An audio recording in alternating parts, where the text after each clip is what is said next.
We also had a chance to hear from Kevin Songer.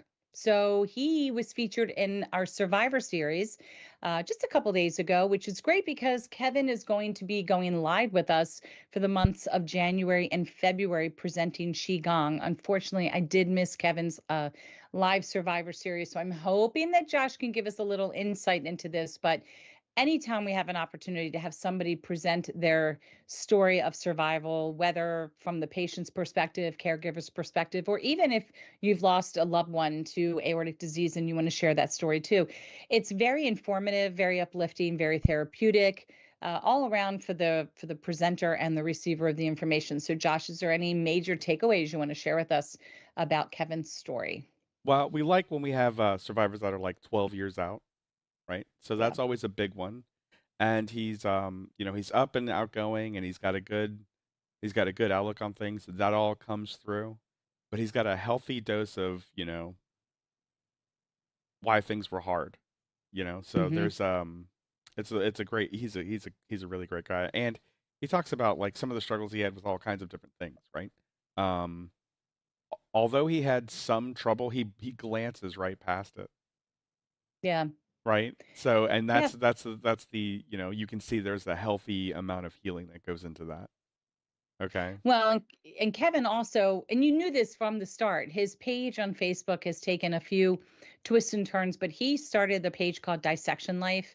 And he really likes to focus a lot on his arts and crafts. And so what you'll find on this page is not only his hobby, but he's incredible craftsman of torching wood.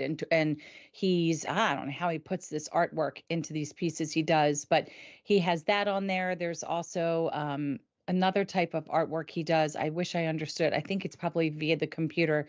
And Oh, he's had other his people. his Did you talk about recording of that? yeah, he records while like Oh, he nature talks about sounds. the nature sounds. He Yeah, talks like he about lives being like in nature in the for all of the benefits of being yes, in the sun, soaking up the vitamin yes. D, like, get Grounding outside your feet. at the very least. Yeah. Yeah. He also, yeah, because he set up recordings, like he's in Florida. So these recordings take place like in swampland, and he'll go Hmm. back and capture those recordings. And I mean, he's won some awards. He's been noticed for those recordings. He also, you'll find community members on his page posting beautiful photography. It's just a great, it's always been a page where you can garner information because somehow he's really tapped into like the latest and greatest articles that pop out. But more times than not, it's an escape. I look at his page as great escapism. And when he's been teaching Qigong, and when he got into this, I noticed him on TikTok.